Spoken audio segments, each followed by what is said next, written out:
Well, I want to welcome you all here. Sorry I couldn't be there in person, but you know how goats are. They need to be milked, and I've got nobody to relieve for me, so I'm stuck here. But hopefully we can get some things done today, learn some new breeding techniques uh, using data from ADGA Genetics. So, you know, as goat raisers, we all have this dilemma that we face every fall of how to pair up animals. And you know, a lot of times in the past, it was you look at this one, you look at that one, looks like they'd be good together. Let's do it. Or, you know, have access to a national show champion sire. Should be good on anything that I have. Uh, all those things are fine, but really it comes down to gut feeling or hit or miss. Using genetic evaluation based data, we're able to kind of take it into a different dimension and actually use the data that's been compiled through production performance programs and linear appraisal and really get more of a better educated guess on what we could hope to get out of a breeding. And that's what I'm going to be talking about today. I'm not going to go into the basics of ADGA genetics. I kind of feel that probably most of the people that are listening have had some exposure to it. So I'm not going to go into the tips and tricks or nuts and bolts of it, but I will be focusing on using the genetic evaluations for making informed breeding decisions. And during this presentation, if you have questions, feel free to stop me. We have 2 hours or so to cover this. So if something doesn't make sense or you want some clarification or a bit of a demo, I can definitely do that for you. So without much ado, let's get started here. So what we're going to be covering, I'm going to go over kind of a concept review. What is the evaluation data? How is it arrived at? What are the various numbers that are calculated for us to use to help in those breeding decisions? I'm going to also talk about breeding goals and strategies. Not everybody, you know, has the same goals as far as keeping their goats. Dairy producers are more focused on milk and components. People that show more are probably more interested in type and conformation. And we'll cover all those angles. This information could be good for all of those goals. And how do we get there? What kind of strategies do we use to move ourselves for improvement to meet our goals?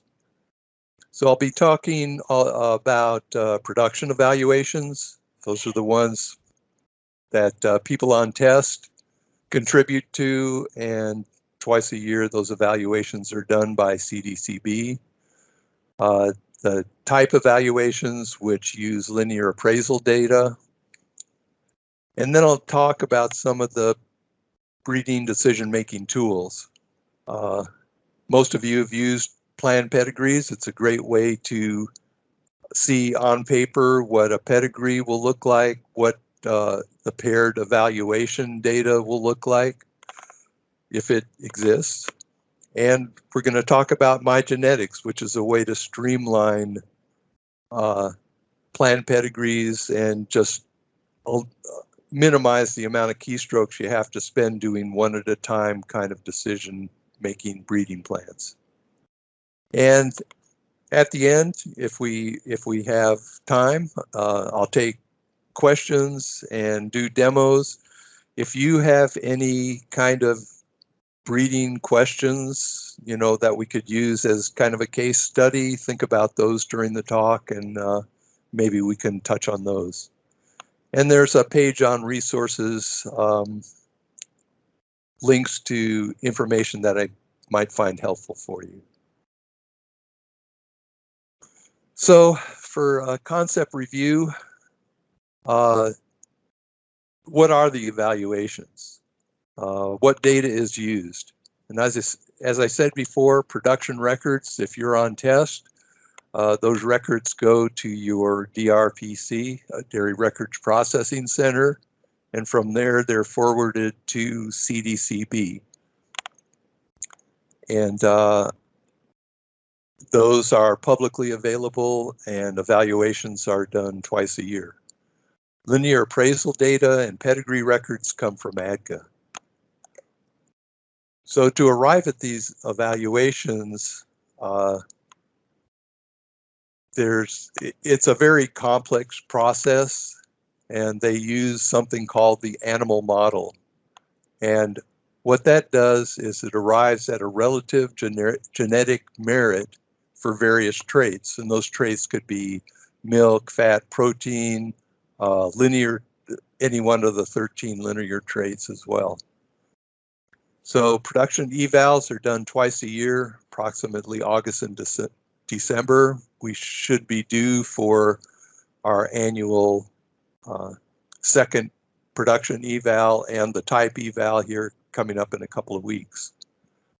The traits, as I said before, include the PTA, and we're going to talk more about PTA in the next few slides, of yield, fat, fat percent, protein, and protein percent. Type evaluations are done once a year after linear appraisals complete. There are 13 linear traits and the final score for which PTA is calculated.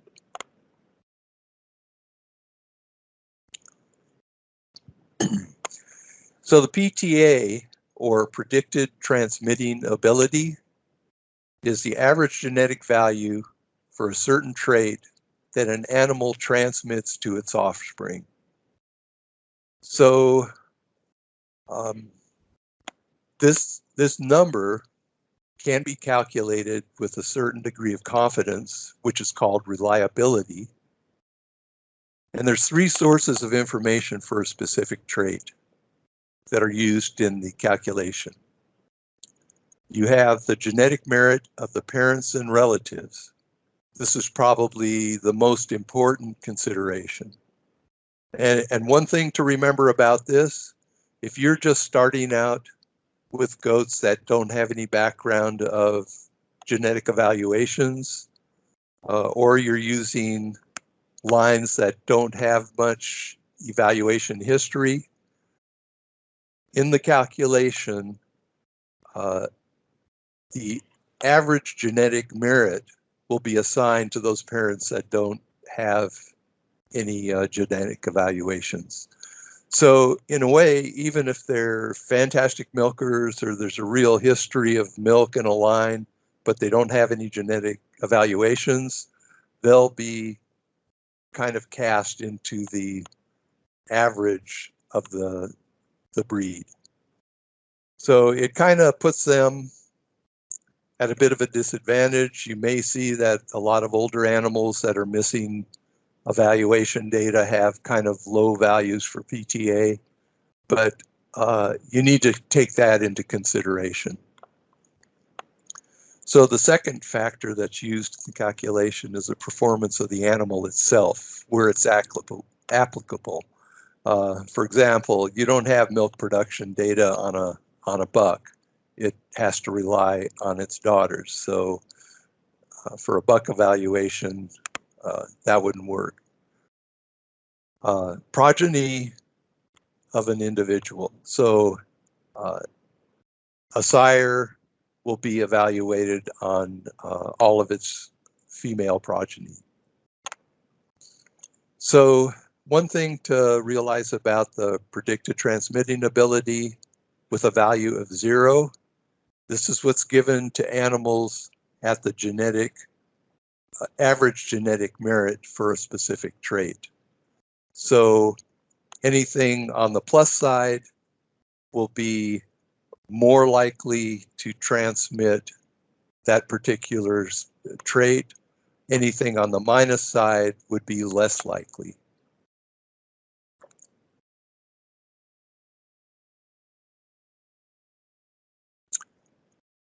So predicted transmitting ability of a sire is an average number. It's the best estimate of a sire's genetic merit.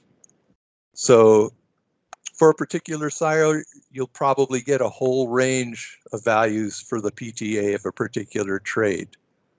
The PTA that's assigned for the sire will be an average of all of those.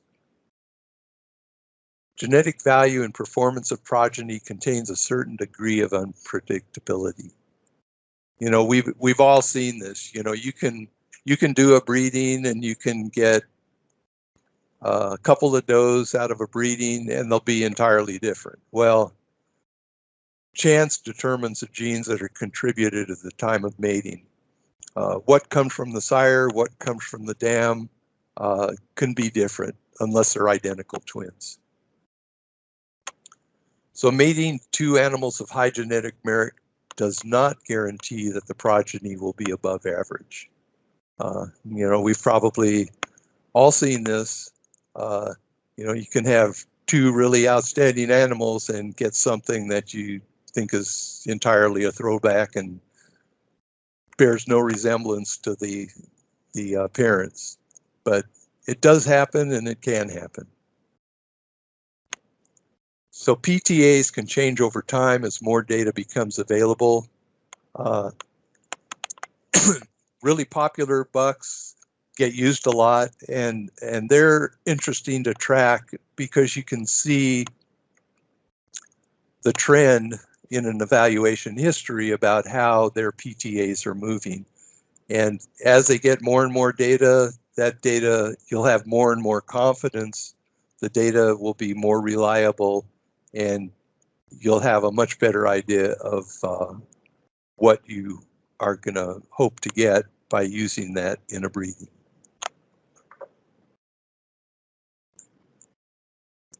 So here's kind of a visual on predicted transmitting ability.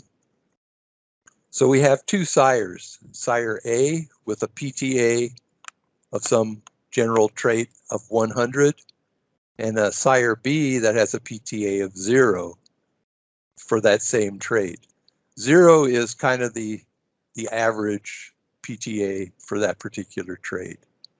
So what you get is kind of a normal distribution by using these two sires, and you can see that the distributions overlap. So although sire A's offspring are more likely to be above average, you'll have some that will be below the average of sire B. So just realize that you know, this isn't cast, these breedings aren't cast in stone. There's a lot of range for what you might possibly get. And even though you're breeding to a high PTA sire for a particular trait, you have no guarantee that it's going to give you that kind of result. Following me so far? Okay. So reliability.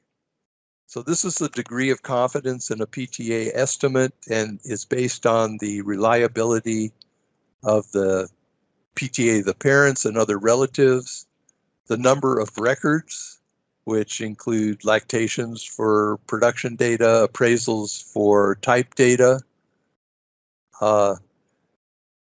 the number of herds in which daughters are located for sires PTAs. So the herds number is really important because it kind of, the more herds you have, it kind of minimizes the environmental variability from different management. So that's really important for increasing the reliability number. So it's important to note that sires with low reliability involve greater risk, but also greater opportunity. So you might get really good animals out of a breeding using those sires, but you might get really bad ones as well. So sires with high reliability offer more of a known quantity. If you're looking for consistency, sires with high reliability will offer that to you.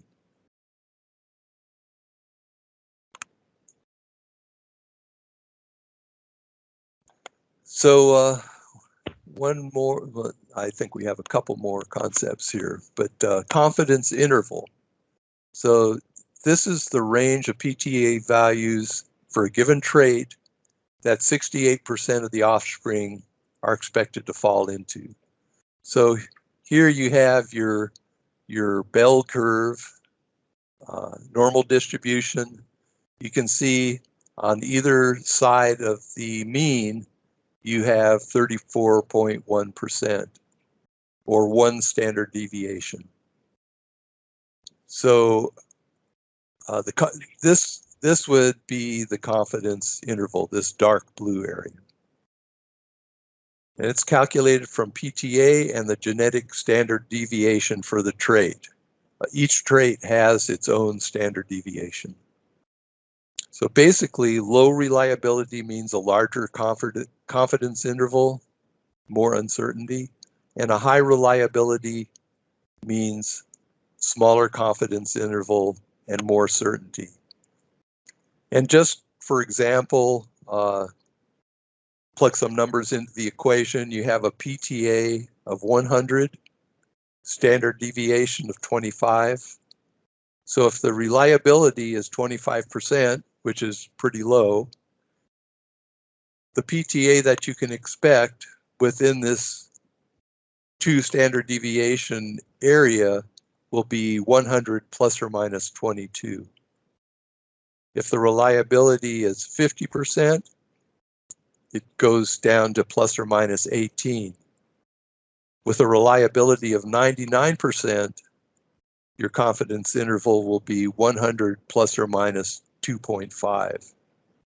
So this gives you a good idea of how reliability affects the way this distribution looks and the consistency that you can expect from using something with a high reliability.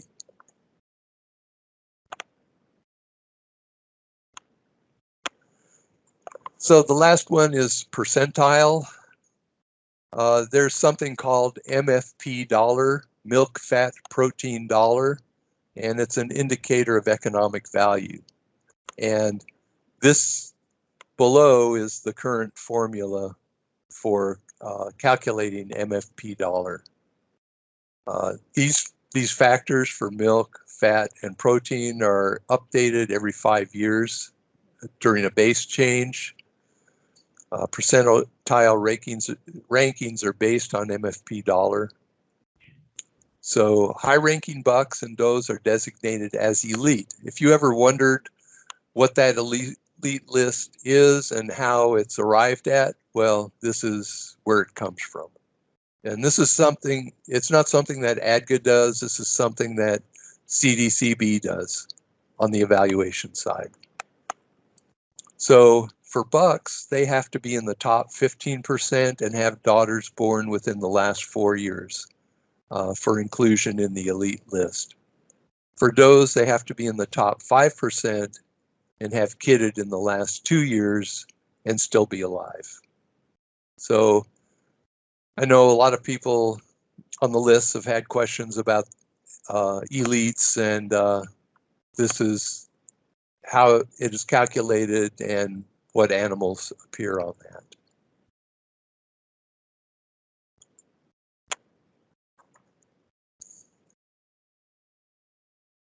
So moving on to the next part of this, I just wanted to stress about the importance of performance program participation. I know, it's a lot of extra work, a lot of extra expense, but without participation in performance programs, these genetic evaluations will not be available.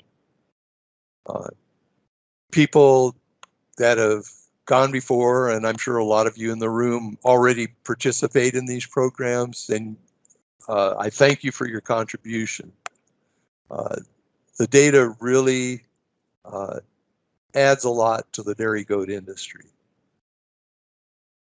More complete data means better breeding outcomes. If you can use this data, especially ones that have a number of data for a particular sire, your breeding outcomes will be much more consistent. So without evaluations, breedings will be kind of non-educated guesswork. I've done that. I'm sure everybody has done that, where you just go out, somebody's in heat. Oh, I'm going to throw this buck in with them because they look like a good pair and hope for the best. Well, phenotype breedings work sometimes, but ignoring the genotype can yield inconsistent results. You might have a hard time meeting your goals. If you're doing a straight phenotype breeding, you may end up with a nice conformation offspring, maybe that doesn't milk. So if you can know ahead of time what you're getting into, make more informed breeding decisions, I think you can make your breeding outcomes a lot more consistent. This is Emily Thompson. I'm just going to interrupt you for a second. If anybody has any questions, just raise your hand and I can call on you, but Jean really wants you to be able to ask questions as we go. Okay, thanks, Emily.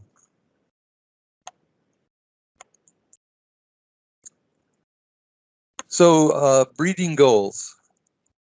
Everybody looks at their animals. They have different goals in mind based on what they intend on doing with their goats. So, for milk and cheese producers, their main focus is going to be on production and components. For people involved solely in showing, maybe the type traits and improvement in conformation are going to be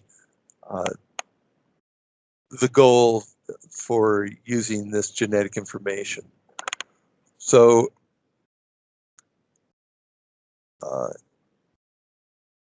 a number of the traits, there used to be an ideal trait range that ADGA maintained and ADGA Genetics had, but they did away with that a while ago because I think people complained that some of them were more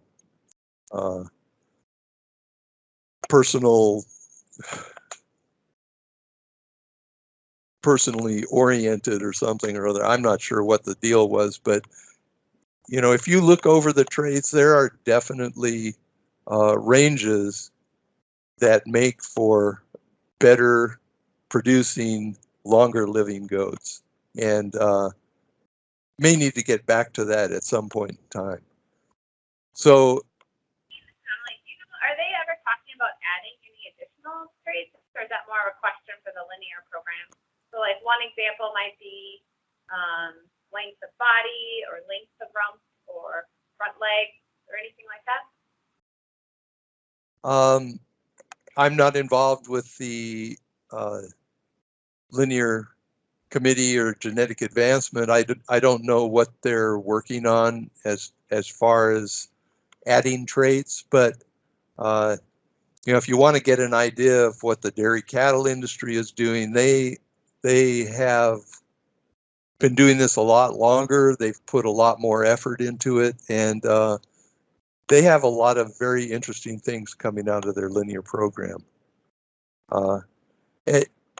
Another thing, you notice I'm not talking about production type indexes or estimated transmitting ability, which are ADGA indexes. I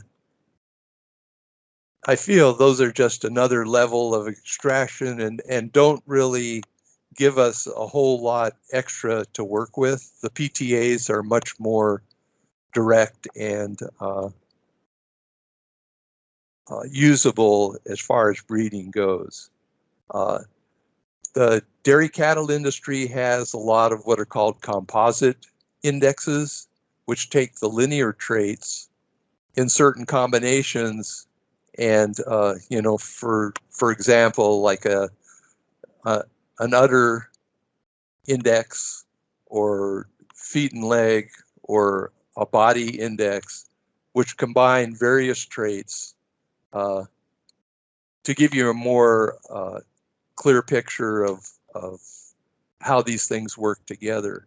And I would like to see ADGA go in that direction, but I haven't really seen any movement. So moving on, you could come up with a goal to increase production and maintain or improve dairy type. This is kind of the route I try to go. Increasing production, I mean, after all, they are dairy goats. I don't think a goal should be to decrease production or components. So increasing production, maintaining and improving dairy type is where I try to fit in. And it's always a balancing act. You know, you can get a sire that you know improves production, but you know, maybe has some quirky type stuff going on where, you know, you have to work on those parts separately. But it's always a balancing act. And last week I went to a Chinese restaurant and got a fortune cookie. It seemed kind of appropriate to this talk. And my fortune was create the outcome you envision. So that's kind of the root of this whole presentation. Choose your outcome and then try and meet that vision.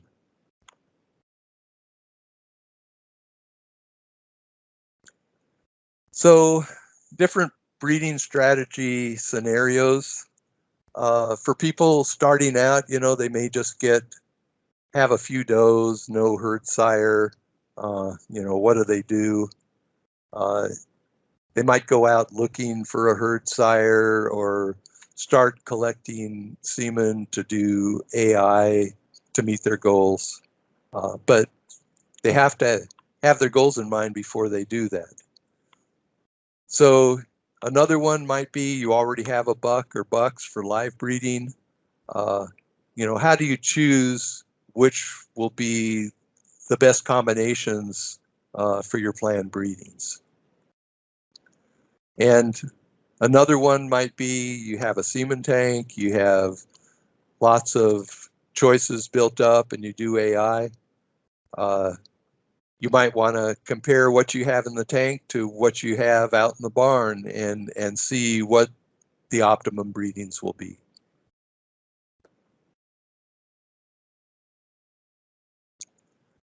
So for breeding planning tools, I'm going to be focusing on the sires. I'm not going to really cover the doe part of production and type. The sires are only 50% of the genetic equation, but as we know, they're much more prolific. They have more progeny and therefore more data if people participate in performance programs. So, you know, and people usually do put more stock in the sires for making their breeding decisions. So there's two ways to approach this. You can do the one at a time method. There's three menu options in ADGA Genetics: production buck, type buck, and pedigree planning. Just kind of a note, you know, I I do statistics on my website to find out, what pages people are using. And it's amazing how little that people use the production and type pages. I think it's about 75% looking at pedigrees. And, you can look at pedigrees until you're blue in the face, and it really doesn't tell you anything about the animals and how they would pair up. You're just taking a wild guess on maybe what show winners are back in the pedigree, or, it's really difficult to do that. And I really emphasize the fact that people should be using the production and type evaluation data more in their breeding decisions. I think it would be a lot more helpful. And pedigree planning, you can actually choose a sire and a dam and kind of get an idea what it looks like on paper and what kind of genetic evaluation pairings you might get. And then there's My Genetics. So My Genetics is available for people that create an account on ADGA Genetics. And it can be used to streamline the whole comparison process. It allows you to save does and bucks and not go through kind of the time-consuming process of doing one at a time pedigree planning or comparing production or type bucks. So we'll go through that and see how you can more effectively use that. So for production bucks, it's a great way of finding sires that are most likely to increase milk, fat, protein. There's a standard breed filter, so it's kind of one at a time breeds, but you can subset by American or purebred or recorded grade. This particular page will return only the top 500 records sorted in descending order. And it starts off by listing the first 500 in descending reliability. And we talked about reliability earlier as being higher confidence to lower confidence in the values that are arrived at in the evaluation. So reliability and percentile list by allow you to set a value threshold. So you can kind of, if you just want to look at animals in the 80 to 90 percentile, you can do that on this page. So you can see by this list by filter, you can look at you can sort it by the number of herds, daughters, lactations, milk, fat, all of these things. So if you're logged in, there's also going to be the sire compare option, which will allow you to compare saved sires from My Genetics. So rather than looking at animals one at a time, you can create a group in My Genetics and look at them side by side.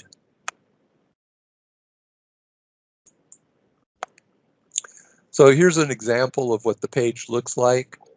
When you go to production bucks, this is what comes up. I'm an alpine breeder, so I'm glad this comes up without further button poking, but you can change this to any breed that you want. And you can see it's sorted by reliability. The top 500 by reliability. And you can see some of these, are old dead guys. They have lots of lactations behind them, lots of daughters in lots of herds. They may or may not have semen available, especially for the older ones. I don't think they were keeping records on file at ADGA, but if you're interested in semen out of any of these ones that you see here, this on file column, if you see a C in there, it means that a collection has been made on file with ADGA. It doesn't really give you any idea of where you might get that, but it is a place to start. Another place you can look too is if you look at the last registered progeny and who has that herd name. Sometimes you might be able to find semen that way, or at least find out where they got that semen. I know, like, there's semen out there, even though it doesn't say that there's a collection on file, and so that's another way to find a buck on there that are interested in trying. It does take some detective work. I believe there's some Facebook groups out there that kind of allow you to post queries and get responses. Especially on these older ones, you have to be kind of cautious because chances are old semen has changed hands a number of times, and you never know how well it's been taken care of. So, if at all possible, it's nice to do a semen evaluation before you actually buy some of these. And even with newer ones, it's, people have gotten kind of burned by bad semen sales, but, it's something to consider. It's always detective work if you're trying to find it, though. So here's another example that I did. I changed the breed filter to only purebreds, and this is listing by milk PTA. So you can see this is the highest purebred milk PTA and goes down from there. Reliabilities are something you want to look at. Number of daughters and lactations is going to be important also. This particular buck here only has one herd, 6 daughters, and 17 lactations. So, as you can see, it has a fairly low reliability. So that's always something to keep in mind.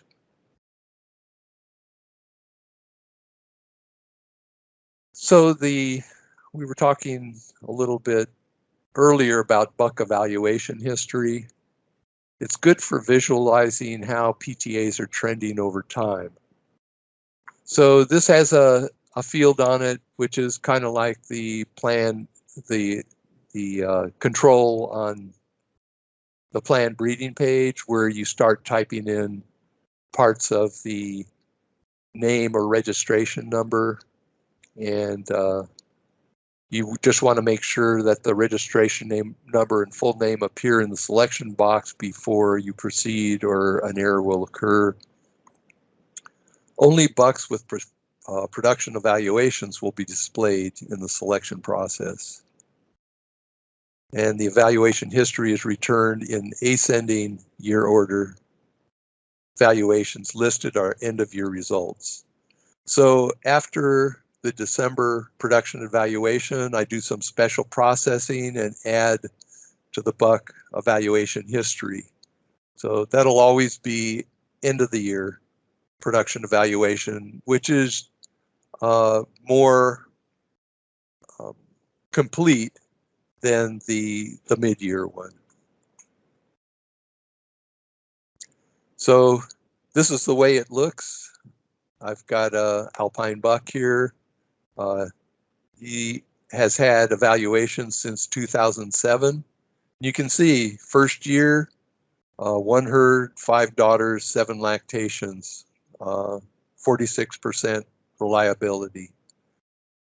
And these numbers actually, are fairly consistent. It looks like there might be a slight downward trend as the years progressed. But one thing to consider also, CDCB does a base change for dairy goats every 5 years. So you may see, like, I can't remember, I think it's every 2010, 2015, but I'm not sure whether it shows up the year before or the year after.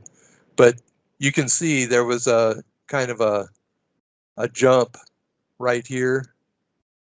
And back here, there was also a jump.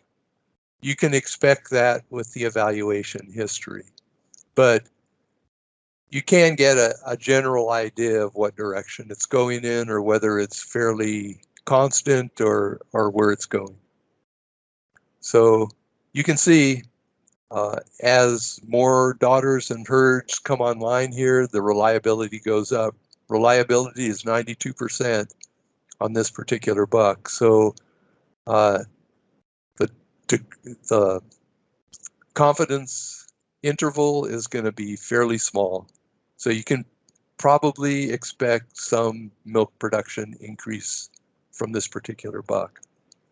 And another thing to remember, these PTA numbers, like for milk, fat, and fat percent, protein percent, they're relative numbers. It's not absolute. This buck is not going to increase your milk by 41 pounds per year.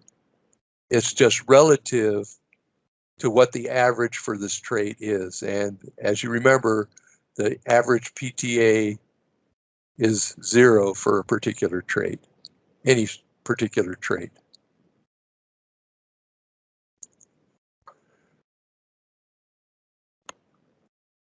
And here's another one. You know, I don't mean to disparage this buck, but this is one that was fairly popular because he did well at the Nationals, had really pretty daughters. But as far as milk production goes, you can see which way this is going. So, you know, if you have more of an interest in type, you know, maybe this would be okay if you're not interested in milk production. If you're interested in milk production, this is probably one you'd stay away from.